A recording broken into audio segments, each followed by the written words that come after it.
शिवाय नमः। ओम गौर्ये नमः। आप सभी पर भगवान शिव और देवी पार्वती की कृपा बनी रहे। जो भी भक्त सच्चे मन से सोमवार के दिन भगवान शिव और देवी पार्वती की पूजा करके व्रत की कथा पढ़ता है अथवा सुनता है और दूसरों को सुनाता है, उनकी सभी मनोकामनाएं भगवान की कृपा से पूर्ण हो जाती हैं और उनके सभी दुख भी दूर हो जाते हैं। तो आज के इस वीडियो में आप सुनने वाले हैं सावन सोमवार व्रत की कथा। अगर आपको वीडियो अच्छी लगे तो लाइक करना मत भूलिएगा। पौराणिक कथा के अनुसार प्राचीन समय की बात है। एक गांव में एक साहूकार रहा करता था। साहूकार धनी था, उसके पास अथाह धन दौलत थी, लेकिन उसकी कोई संतान नहीं थी। साहूकार भगवान शिव को प्रसन्न करने के लिए सोमवार को व्रत रखा करता था और व्रत के दौरान वह विधि पूर्वक भगवान शिव और देवी पार्वती की पूजा और शाम को प्रदोष काल के समय शिवलिंग पर दीपक भी जलाता था। साहूकार की भक्ति और पूजा अर्चना को देखकर एक दिन माता पार्वती ने भगवान शिव से कहा कि हे प्रभु, ये साहूकार तो आपका परम भक्त है, हर सोमवार को विधि विधान से आपकी पूजा करता है। मुझे लगता है कि आपको उसकी मनोकामना अवश्य ही पूर्ण करनी चाहिए। तब भगवान शिव ने देवी पार्वती की बात सुनकर कहा कि हे गौरी, ये संसार एक कर्म क्षेत्र है। जैसे एक किसान अपने खेत में बीज बोता है तो कुछ समय बाद उसे पेड़ मिलता है, ठीक उसी तरह इस संसार में आदमी जैसा भी कर्म करता है तो उसे उसका फल भी वैसा ही मिलता है। लेकिन माता पार्वती ने भोले भंडारी से दोबारा आग्रह किया और कहा, हे नाथ, फिर भी आप इसकी मनोकामना को पूर्ण कर दीजिए, क्योंकि ये आपका परम भक्त है। और अगर आप ही अपने भक्तों की इच्छा को पूर्ण नहीं करेंगे तो फिर भला भक्त आपकी पूजा आराधना क्यों करेंगे। माता पार्वती के इतना आग्रह करने पर भगवान शिव ने कहा, देवी, ये धनवान साहूकार है और इसका कोई भी पुत्र नहीं है, इसीलिए ये सदैव चिंतित रहता है। हालांकि इसके भाग्य में किसी संतान का योग नहीं है, परंतु आपके आग्रह करने पर मैं इसे पुत्र प्राप्ति का वरदान देता हूँ। लेकिन इसका पुत्र केवल 12 साल तक ही जीवित रहेगा, मैं इसे ज्यादा कुछ नहीं कर सकता हूँ। फिर एक रात भगवान शिव ने साहूकार को स्वप्न में दर्शन दिए और कहा कि उसे जल्द ही पुत्र की प्राप्ति होगी, लेकिन उसका पुत्र दीर्घायु नहीं बल्कि केवल 12 वर्ष तक ही जीवित रह पाएगा। ये बात सुनकर साहूकार ना तो प्रसन्न हुआ और ना ही ज्यादा दुखी हुआ। स्वप्न में सब कुछ जानने के बाद भी साहूकार ने पूजा अर्चना जारी रखी और कुछ दिनों बाद साहूकार की पत्नी गर्भवती हो गई और उसने एक सुंदर बालक को जन्म दिया।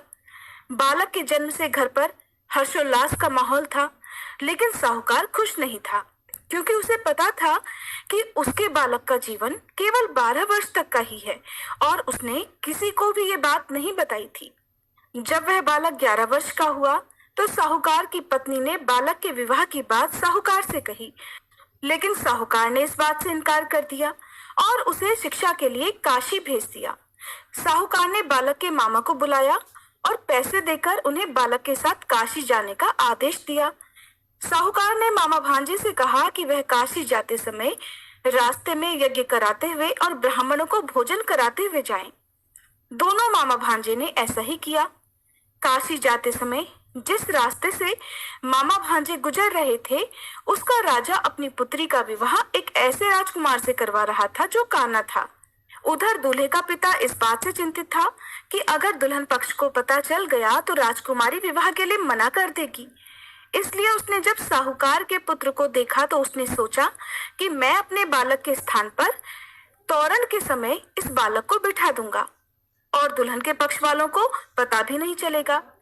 दूल्हे के पिता ने साहूकार के पुत्र को इस बात के लिए तैयार किया और वह बालक तैयार हो गया।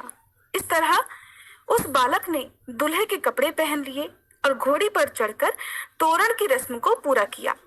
तोरण के बाद जब फेरों की बारी आई तो दूल्हे के पिता ने फिर साहूकार के पुत्र से अनुरोध किया कि वह दुल्हन के साथ फेरे भी ले ले, ताकि विवाह संपन्न हो सके और ये बात छुपी रहे। मामा राजी हो गए और विवाह समारोह भी संपन्न हो गया। विवाह संपन्न होने के बाद मामा भांजा काशी के लिए प्रस्थान कर गए, परंतु साहूकार के पुत्र ने दुल्हन के कपड़ों पर लिख दिया कि तुम्हारा विवाह तो मुझसे हुआ है, लेकिन तुम जिसके साथ विदा किए जाओगी वह एक आंख वाला आदमी है और मैं काशी शिक्षा ग्रहण करने जा रहा हूँ।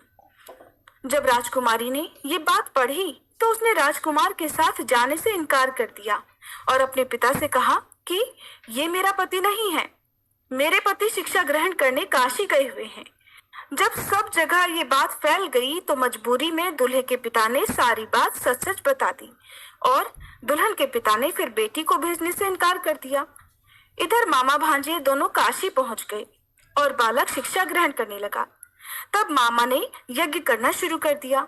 जब साहूकार का पुत्र 12 वर्ष का हुआ तब एक दिन उसने अपने मामा से कहा कि उसकी तबीयत ठीक नहीं है और वह सोने के लिए अंदर जा रहा है। साहूकार का पुत्र अंदर सोने के लिए कमरे में गया तो उसकी मृत्यु हो गई। थोड़ी देर के बाद जब मामा अंदर पहुंचे तो उन्होंने बालक को मृत अवस्था में देखा और बहुत दुखी हुए, परंतु वह रो नहीं सकते थे वरना उनका यज्ञ अधूरा रह जाता।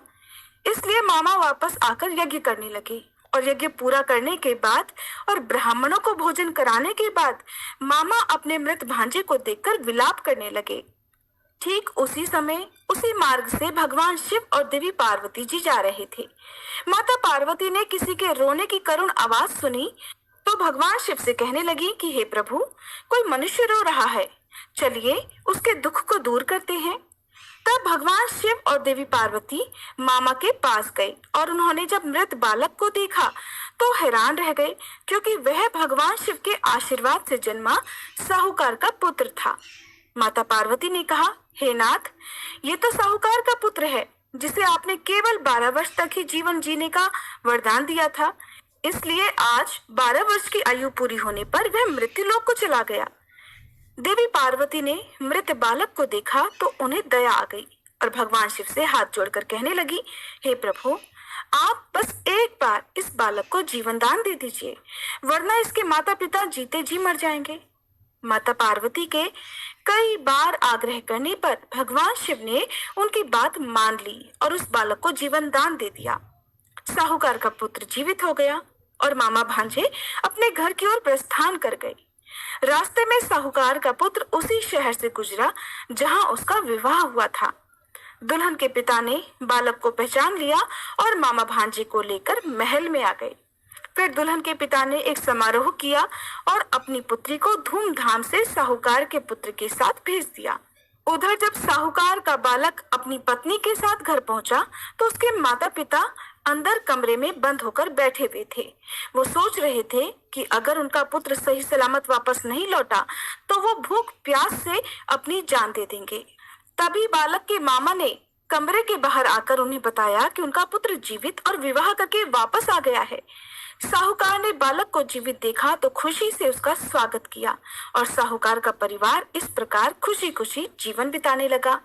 ये सब भगवान शिव की कृपा और सोमवार व्रत का ही प्रभाव था कि साहूकार का पुत्र अल्पायु होने के बाद भी दीर्घायु को प्राप्त हुआ। इस प्रकार जो भी भक्त सच्चे मन से श्रद्धा और भक्ति सहित विधि पूर्वक सोमवार का व्रत करता है और इस कथा को सुनता है, उसकी सभी मनोकामनाएं पूर्ण होती हैं और अंत में वह भक्त शिवलोक को प्राप्त होता है। जय भोलेनाथ। कथा आप सभी को अधिक मास